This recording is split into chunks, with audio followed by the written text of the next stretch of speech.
What did you come to learn? You came to learn a measurement system. This is a system of opposites, of polarities, and we quickly give them labels like positive and negative, good, bad, and these kinds of things. We learn this measurement system, very important. We learn it, the system of measurement, and a great system of measurement that we learn is pain, pleasure. And we know, how in the world could you know pleasure if you didn't know pain? The most boring thing that you could do is have a very even life with no pain or no pleasure. You couldn't stand it. You've got to have these, and we search for those pain and pleasure things. We go out of our way to do it. So if you think in terms of the whole concept of living here to learn measurements, now that's the first. The second is very interesting, is that you learn to manipulate energy. I move my arms like this, my hands, I move my eyes and so on. I'm manipulating energy to do that. That's a use of 5 or 6 types of energy that let me move my arm.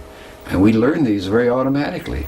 And I can tell you from deep personal experience that simple ability that we take so much for granted of learning to manipulate energy is incredibly valuable in other energy systems.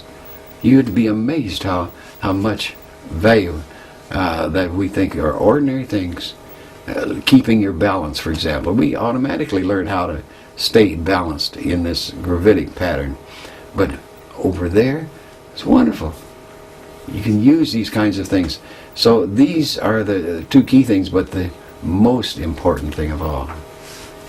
We come here to learn and acquire an intellect. It's strange. An intellect. We acquire, intelligence is not enough of the word. An intellect, an analytical ability. We come here to learn that. We use the metaphor left brain. We learn to acquire a left brain by living here and being here. That's the real valuable tool that we come and pick up. So you think that combination puts together a being that is a super being, and that's true, except a terrible thing happens, as they say, on the way to the store.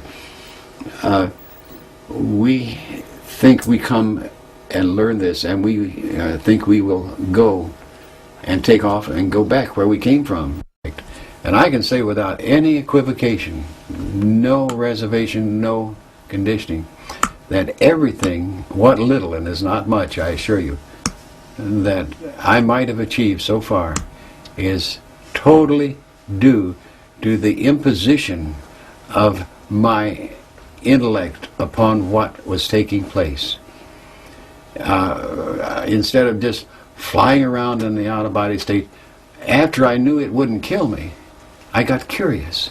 And the intellect got curious. What's going on here? What is this that's taking place? That was the difference. That brought the whole thing into focus, into patterns, getting my analytical ability at work in it. And what little growth is due to that.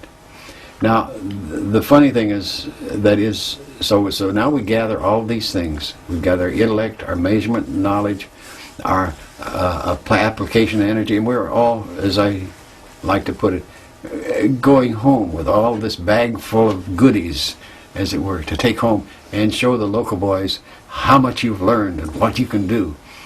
The only problem is that when we do this, we forget something that happens, as again on the way to the store, that we don't expect. What's that? Well, if you know about it, then you can have fun. It's where you don't know about it is where it gets dangerous. And that is that we become addicted to being human. And so after we exit this particular life sojourn, we're saying instead of going home and what I call having escape velocity to go home, something's happened in living that life. We've picked up a load factor. There was friction along the way, and that represents it. So instead of moving out and having escape velocity, we start turning along that, and it's our decision, no one else's. That's the important thing. Our decision. We say, well, I think I'll go back just once more. And this next time, I think I'll be a male instead of a female. That ought to be more fun. Just once more, and then I'll go home. So what happens is, instead of moving this way, we loop around and go back being a human again. And go back and have another human experience, another lifetime. And we come out again, and we're already this time. But this time we've had even a greater load factor, don't you see? We've slowed up a little more.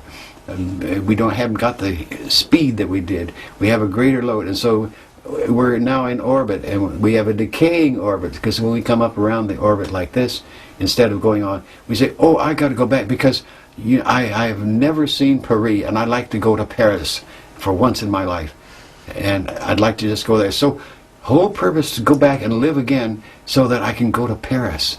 And I've heard so much about Paris, I want to go to Paris. So I'll go and live again so I can go to Paris. And as you can see, each time you pick up, in each succeeding lifetime, a greater load factor.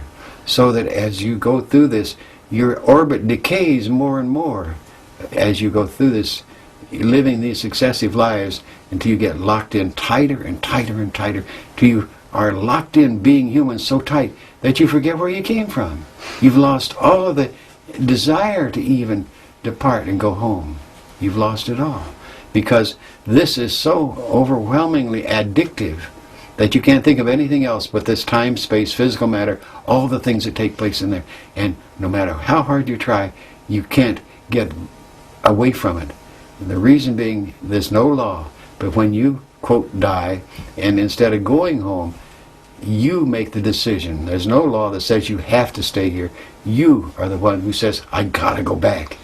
I didn't eat enough steaks. I didn't have enough strawberries.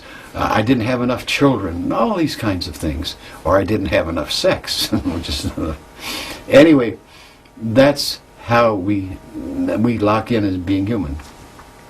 In so doing this, now the next trick is, well, what happens? Well, why don't we recognize this more and more? Because we are so deeply addicted. So we develop an excuse, which you call belief systems, to rationalize this process. But it's all done in this local traffic human terms. This is the difference. As a result, somewhere along the way, you begin to find cracks in the belief system. You begin to find reasons that don't work quite well. That's the analytical thing coming into it. It says, hey, wait a minute, something wrong here. This doesn't work out. 2 and 2 makes 6. No, wrong. Try again. You begin to find out that there are some holes in the cracks, and that's when you begin to regrow and begin to, so that successively you begin to start on your way out again, and you begin to have a higher and higher orbit as you learn more, and in these successive lives, till finally you got escape velocity, and then you do go home. And that's what it's all about. Bob, are these very provocative ideas the result of your own analytical human mind, or is this information that has come from some source outside of your human mind? Well, that's an interesting question. I would say probably, I can't give you, I'm prone to make percentiles, and I don't know if I can give you an appropriate percentile. It is a combination. Obviously, through the years, I've developed a lot of non-human friends.